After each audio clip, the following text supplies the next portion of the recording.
Hi everyone, in front of me I've got Redmi K90 and let me share with you how to clear cache and speed up your device.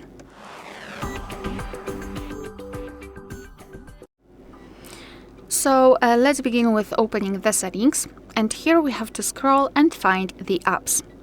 Let's stop. So here we've got the list of apps which are currently installed on this device, and what I highly recommend to do is to go through all of those apps, especially those which you're frequently using, and remove cache.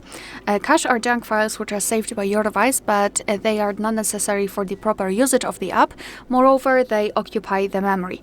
So all I recommend to do is to open the app and then go to storage here, and here we've got the cache section. So just tap on clear data and tap on clear cache. Confirm it by tapping on OK, and your device will immediately remove it. And as I said, go through all of those apps so you can release a significant amount of memory.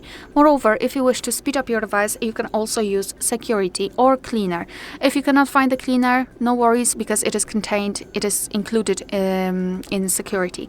So just open this app, go to, for example, cleaner, and your device will clean the files which are not necessary. Simply tap on cleanup. Let me go back. You can also go to the deep clean or optimize, and those operations will also speed up your device. Alright, so that will be all. Thank you so much for watching. Please hit the subscribe button and leave the thumbs up.